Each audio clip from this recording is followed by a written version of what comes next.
I like him too. I think he's as smart as anyone that there is. And I just think he antagonizes this side of the table. And instead, it would make not only people's portfolios stronger to have both, if you believe in a digital form of investment like this, it would make your portfolio stronger to have an analog aspect to it. But not only that, it would make your understanding of monetary history, of economics stronger as well. And so I just think I've tried for the last 2 years to unite, 3 years to unite these two communities.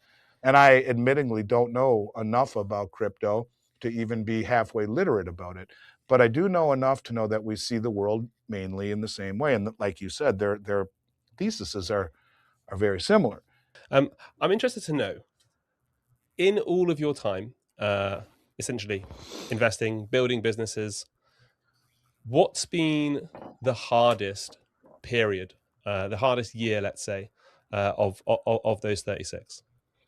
Well, I mean, there's different ways to answer that. You know, I started my company in 1989 before the internet in a one-room office the size of a closet, writing a newsletter on a word processor, printing it out at a printer, stuffing them in envelopes, buying mailing lists from Doug Casey and Gary North where they'd send you a box full of labels, putting the labels on, stamps on the envelope and sending it out once a quarter.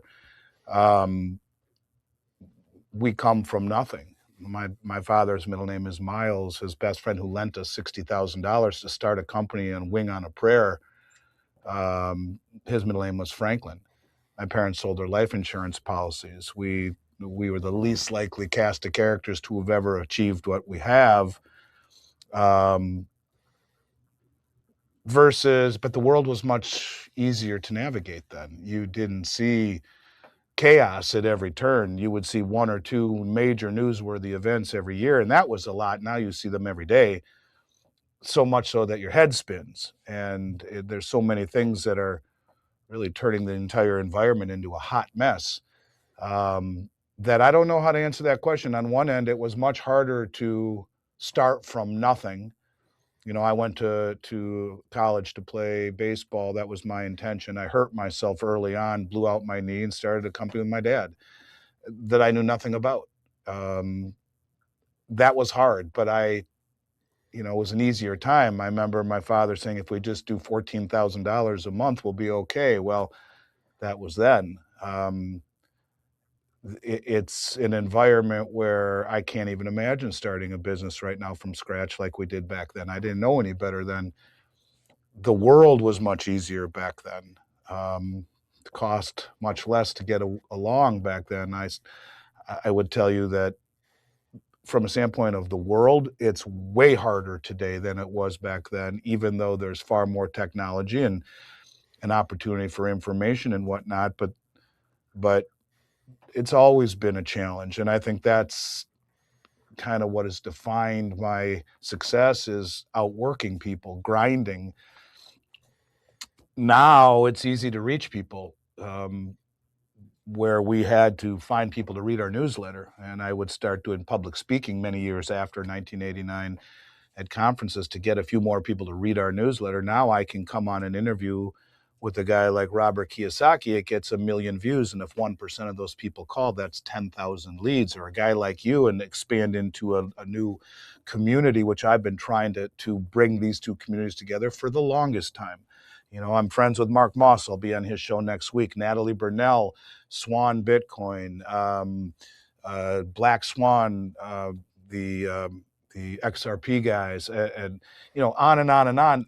Not because I understand crypto as well as you or they, but I understand that we see the world largely the same way. Now, you could argue the folks who are involved in crypto and in Bitcoin focus, and this is a generalization, more on profit.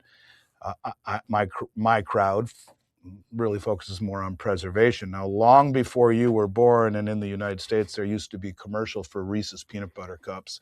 And it was funny, there would be two people like sitting in or walking down the street, and one would be eating peanut butter with a spoon and the other would be eating a piece of chocolate, and they would bump into each other. You got your peanut butter in my chocolate. You got your chocolate in my peanut butter. How dare you? And then they would both take a bite like, wow, we're better together. And I think that's what I've been trying to do for a long time, is to simply say that being divisive of the two communities is silly. We're far better off together. But that's what the technology has allowed us to do, not only to get to a point where you have cryptocurrency and Bitcoin opportunities, but also the information, to get the information out. It's far easier than it was back then, but the world is much harder now than it was back then.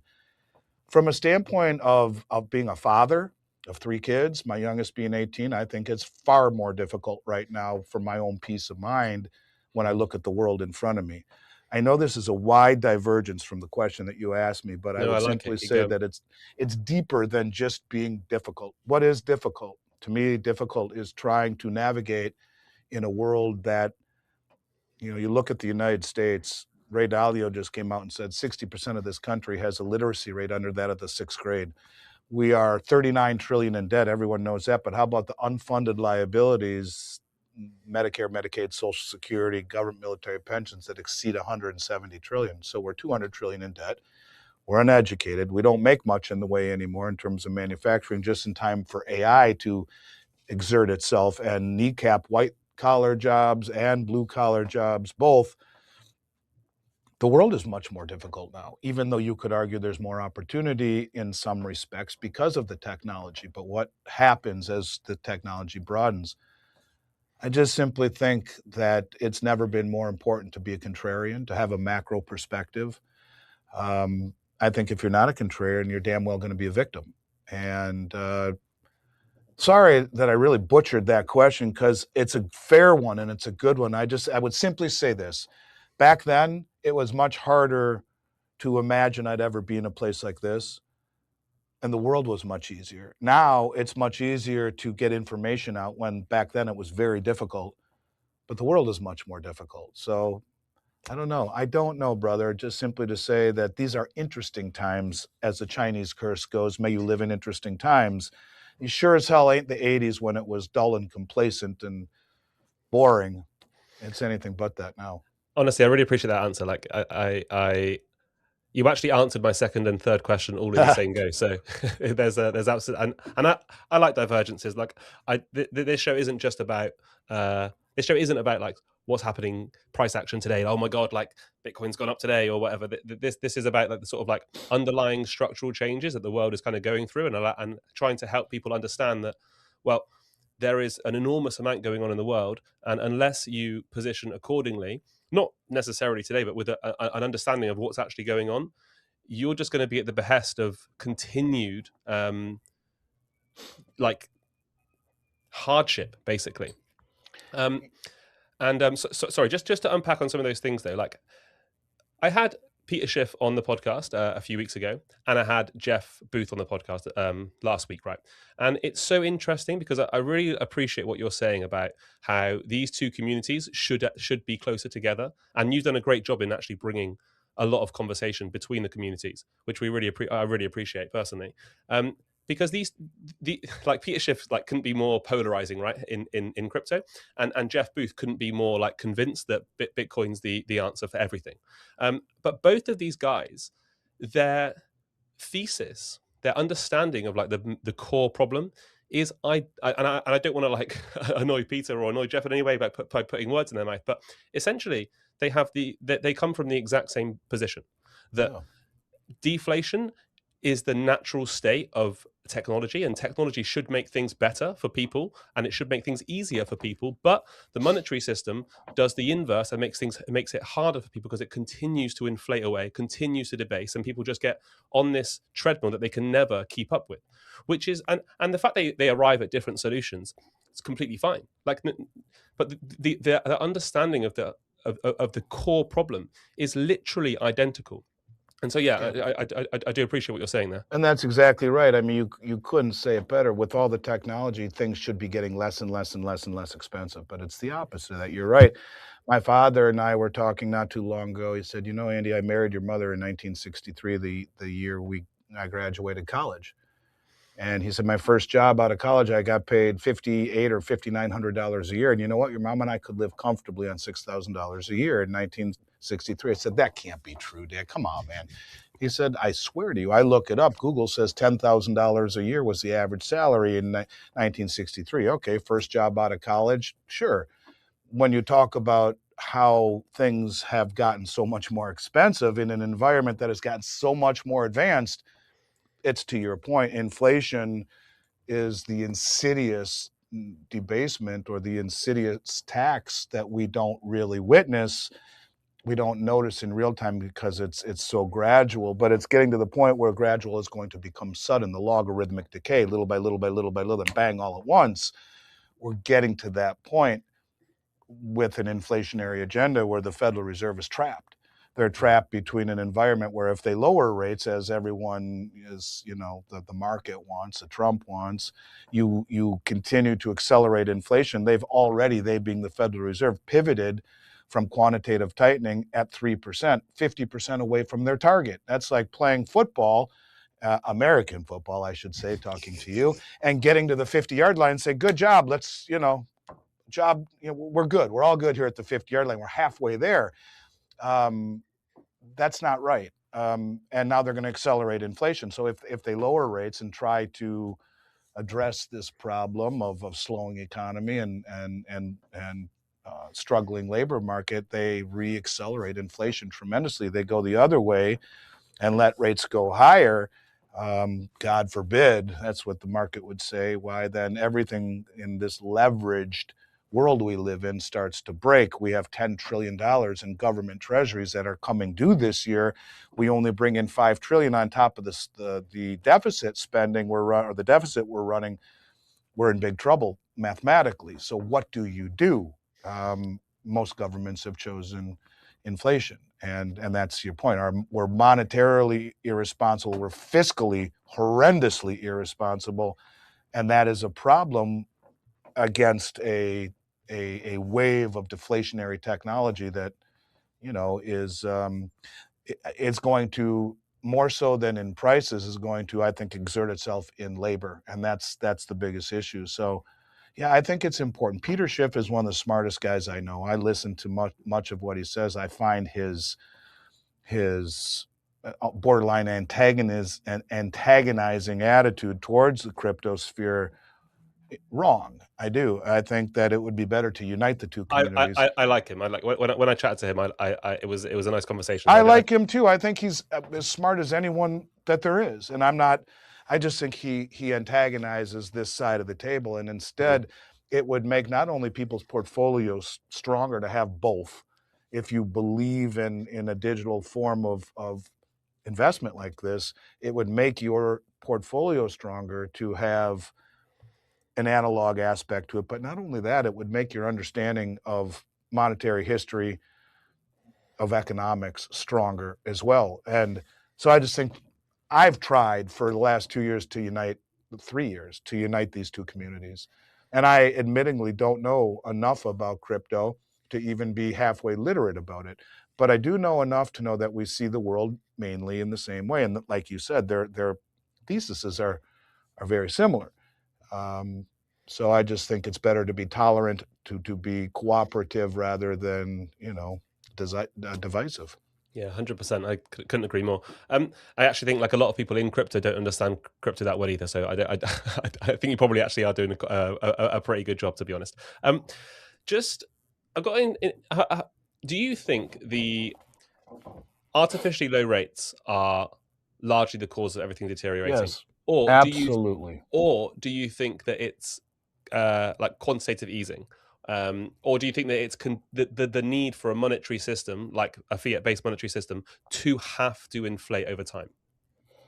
Well, I mean, maybe they're all as the world reserve currency, you have to create money because the world cannot get enough dollars to trade alone.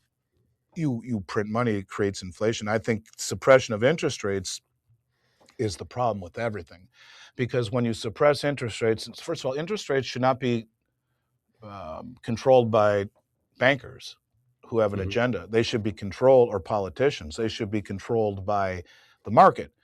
And when you distort interest rates, you create misallocations of resource and capital, and even equally as important, distortions in asset prices. What is a house worth at 3% mortgage, as we saw during the pandemic? What's it worth at a 7%? How about a 10%? Go back to 1980 when inflation got out of control. Paul Volcker raised interest rates to 18.75%. What is a 20% mortgage rate due to a house that was bought at a 3% mortgage rate? The value of that house, the house is the same, but when the cost of money is 7 times higher, what is that house worth? And so when you talk about suppression of interest rates, in my mind, that is the catalyst for everything that we are dealing with now, because asset prices got way out of whack. When you force people into speculation, when you allow people through interest rate suppression, like for example the yen carry trade, and borrow money at zero and then invest it across the globe, and then you are creating distortions in said asset prices. And just as bullish as it is in a environment where you have these low interest rates and push asset prices up much higher, it happens over time. The unwinding is exponentially more severe because everyone does it at once as they freak the heck out and everyone starts to dump, and the unwinding of that levered trade becomes very, very frightening. And I think, manipulation of precious metals is a byproduct of manipulation of interest rates because asset prices got too high.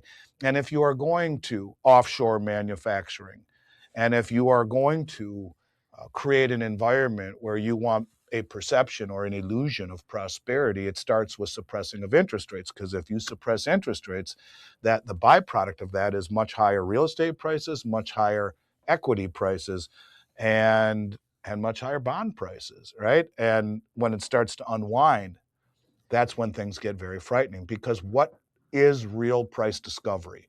That is the one thing that has been missing for a very long time. When you have suppressed interest rates, what is price discovery? And I think that's something that people need to understand. And then when you put it in context with inflation, let's do a little exercise here.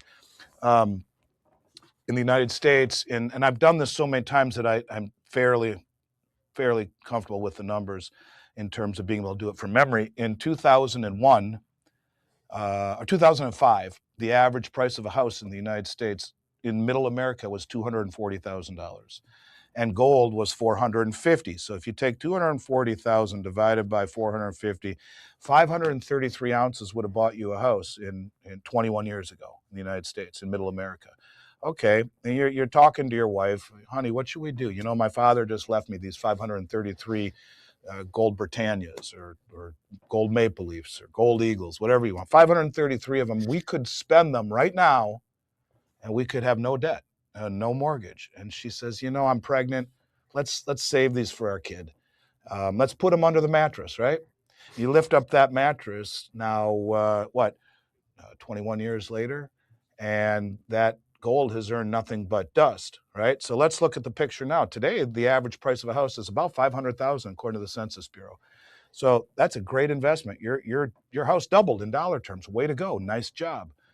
But those 533 ounces times 4 times 4,700, let's call it, well, that's $2.5 million. And that's going to buy you 5 houses now. So even though gold pays no interest, the distortion of asset prices, where you kept interest rates so low for so long that house doubled, no problem in 20 years, great. But the erosion of the value of your purchasing power has accelerated past the distortion in asset prices. And the reason you own gold is because what we are seeing is an accelerating erosion of the purchasing power, regardless of how well your investment is doing in dollar terms. And that's kind of the concept here, is that you own gold not to become wealthy. You own it because it is wealth that has outlived 2 world wars, German hyperinflation, the Great Depression, every pandemic, everything. And last point, not only is it performing well, you see the most well-informed traders on the planet for the last 6 years. And I don't even want to talk about they are the most well-funded, the central banks, and now whoever is standing for delivery at a level no one has ever seen for 18 straight months in New York here, billions and billions every month. But these are the most well-informed traders on the planet who are prioritizing going back to this non-interest bearing physical possession of gold over just about anything else. And I don't think we've even begun to see how this all plays out in terms of gold pricing and or when when interest rates find equilibrium with asset prices, to your original question, I don't think we've begun to even imagine what that looks like.